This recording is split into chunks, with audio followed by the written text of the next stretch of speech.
Welcome. I'm Tyluna Goyo, co-founder and director of We Are the Seeds. You are listening to From Here with a View, a We Are the Seeds Philadelphia podcast. We recently had the honor of visiting with Narragansett and Niantic elder Paulla Jennings, educator, storyteller, and children's book author. In this episode, Paulla shares the origin story of Dovecrest, a legendary Indigenous restaurant and trading post. Here now is part 2 of our chat with Paulla Jennings. When I was born, I was given the name Paulla May Dove. I got married, I became Paulla Dove Jennings. I was born July 3rd, 1940. My parents, Narragansett and Niantic. When I was a little girl, probably 8 or 9, they had a naming ceremony for me. And my grandmother Dove was asked to come up with a name for me. Well, my mother's name is Pretty Flower. My father was Roaring Bull, and I became Sunflower. And as a teenager, I wondered, why did you name me Sunflower? She said, because it's a good name. You like sunflowers? I said, yeah, but what's that got to do with anything? So I asked my grandmother Dove, why was the name Sunflower? What kind of gift is sunflower? You know, I'm not a tree that gives shade. What is this, you know? And she said, well, sunflowers have deep roots. They hold their head up high to the sun, respect and honor the sky, and they last not forever, but a few weeks, sometimes a few months. She said, but I expect you to stand tall. No matter what you go through in life, hold your shoulders up, hold your head up high. Be proud of who you are. Let your feet always touch Mother Earth as much as you can. Let the sun shine down on you.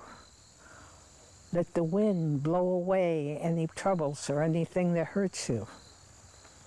And when you go to the ocean, let your feet dig into the sand and let the salt water come up on your ankles.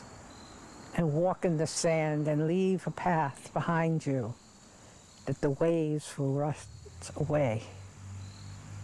Be thankful that you're here. Be a sunflower. Make people smile. Make your young ones, your children, your grandchildren, your great-grandchildren look up to you and respect you, just as you do to your elders. It's a part of who and what you are. And remember, it's not the monetary things that you have in life. It's not how big a house you live in. It's not the fanciest car that you can get. It's how much you can give, because that's what Creator put us here. It's not to continually take, but to give and share and open your doors, open your heart, share your food, share your love, share whatever wisdom the Creator has given you. And I have tried to follow those ways. I have tried to do that my whole life. I have tried to be sunflower for my nation. My people, the Narragansett and Niantic, all of Rhode Island, and a little bit of Massachusetts was our territory. It's our land. And you might not know it. And you might be paying taxes, but you're still on my people's, my ancestors' lands. Right now, according to the state of Rhode Island and the United States government, we have a few hundred acres in Charlestown, where the old Indian church is. And people think, oh, you became Christians, blah, blah, blah, blah, blah. Well, when they go in, they're surprised. It's a beautiful fieldstone church, but the pulpit is in the head, right between the 2 front doors. And then the benches are facing that way. And they wondered why. Somebody finally asked, well, why were they done that way?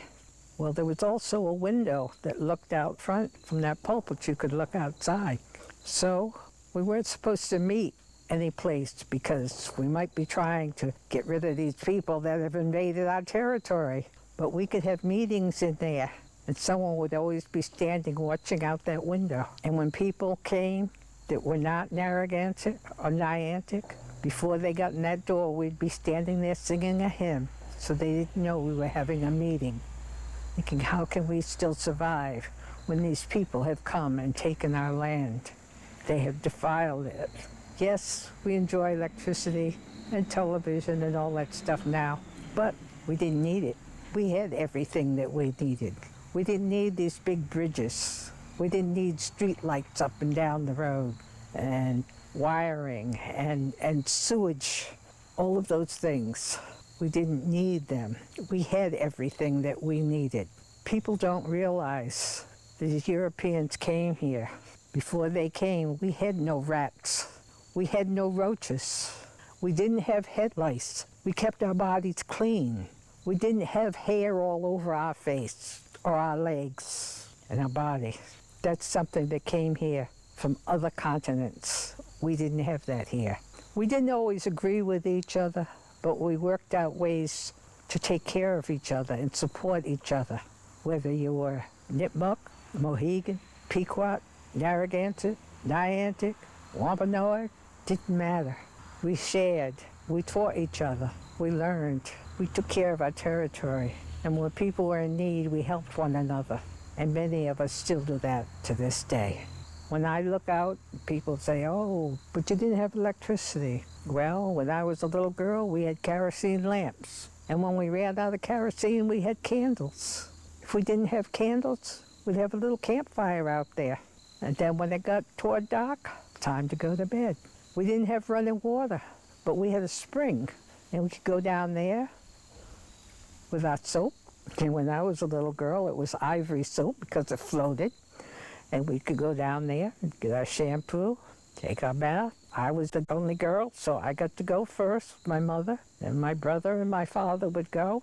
And by the time my two sisters were born, one's 9 years younger than me and one's 17 years younger than me, we had electricity and plumbing and water and all of those things. So they grew up not knowing how it was when I was a child. And I think they're a little bit envious because I've always got a story to tell. And I don't mind sharing it with them because my parents both worked very hard to make sure that we were in school, that we were clean, that we learned how to take care of ourselves. We had different chores we had to do, so we learned how to take care of each other and our younger cousins and my two younger sisters when they came along. So I've really been blessed by the Creator. My father was 6'2". When he graduated from high school, he went to Bacone Indian College in Oklahoma, and he enjoyed that whole experience and meeting people from other nations in the middle of the country. I have in my possession from him a letter that was sent to him when he was at Bacone, and I have a photograph of him when he was in high school, at Wesley High School.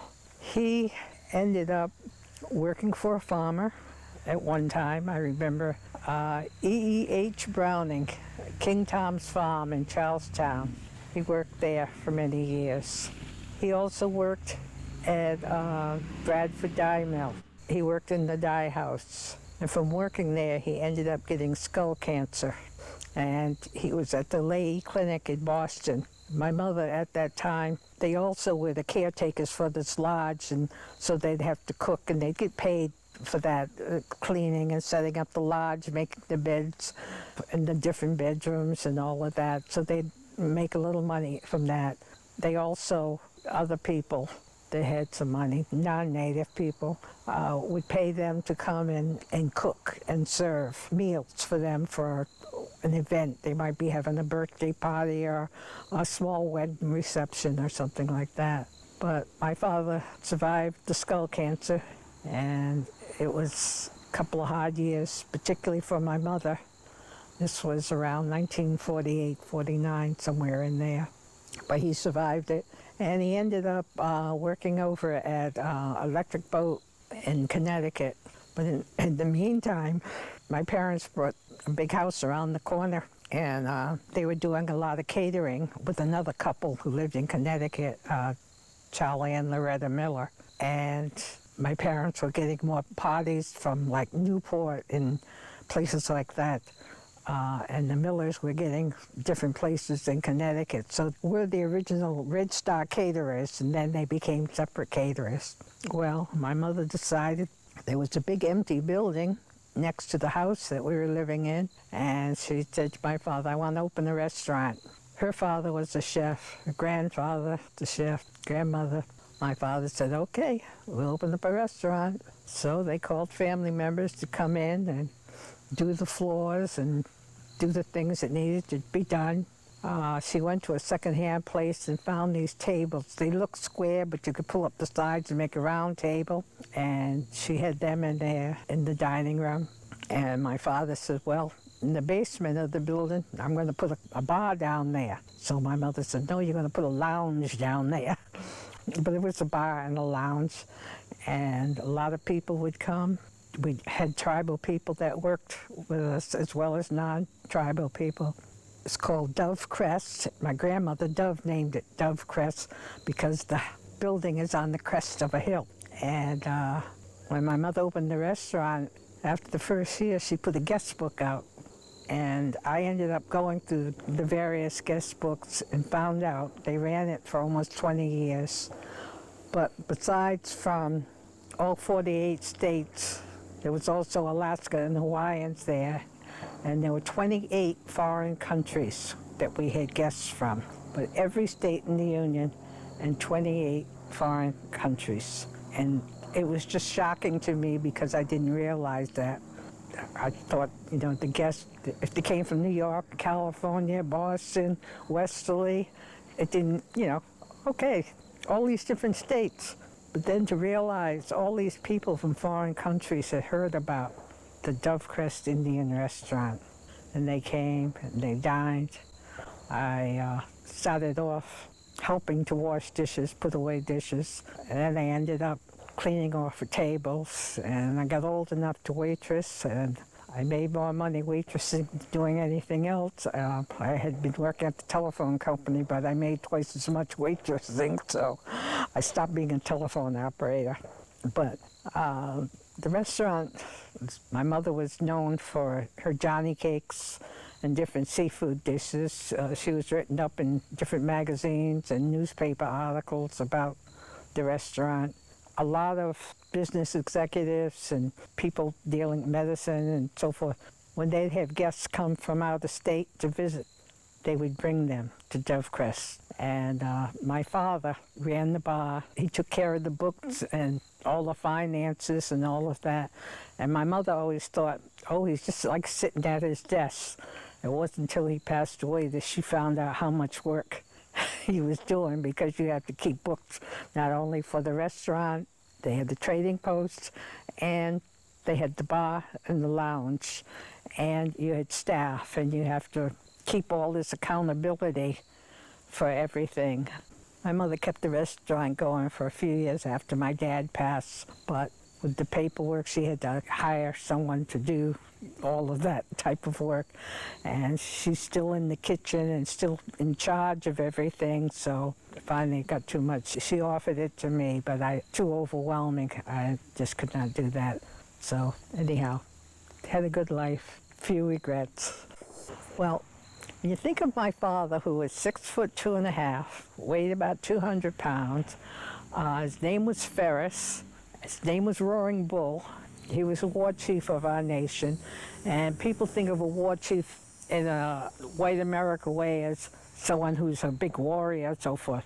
War chief's job was to keep peace, and he did that, and he helped people all the time. And being the war chief of the tribe, he believed in education. I did go to college. I didn't finish, and he was very upset about that. He said my life would be much easier as I go on. Well, I thought I wanted to get married, and so I did a couple of years of college, but I always regretted that I didn't complete it. And my oldest child, my daughter Heidi, who's gone now, but she dropped out of high school, and she was out of high school about 3 years, and it suddenly hit her. The job she was getting wasn't that much. She decided to go back and get her GED. Well, she and my mother went back to school together, and they both got their high school diploma. Now, my mother was retired by this time, but she went back with my daughter, and my daughter ended up being accounting or something to do with United Way. But it always tickled me to think of my mother going back to school to get a diploma along with her granddaughter. My mother, Eleanor Frida Spears Dove, she was named Frida after her aunt. She was about 5'2", but she always dressed very elegantly. She always wore high heels. And she used to be a model at Rhode Island School of Design. And her hair was long and black, big, thick braids. And she'd wear it like on a crown. She'd make the braids and put it like a crown on the top of her head. And it actually looked, because it was taller in the front than in the back. She wasn't a loud person or a very talkative person, but she would have conversations, and she read a lot and she knew a lot, but she'd always act innocent, like she didn't know different things, to give other people an opportunity to talk and get whatever's on their minds off of them. She took in different family members, helped them. She was always a giver, and she was an outstanding chef. I mean, her cooking was just out of this world.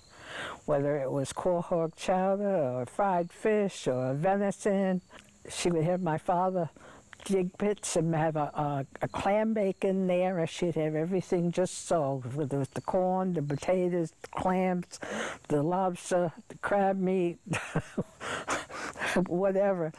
And she was an amazing, amazing cook. My favorite was, because I loved blueberries, was blueberry pie. And we called it blueberry slump, but it's blueberries with the dumplings on the top. I'd always say that I'd rather have that for my birthday than have a cake. And she would make lemon meringue pie for my brother Mark, because that was one of his favorites. She was really, really intelligent woman. She always gave the credit to my father, but as I got older, I realized it was her.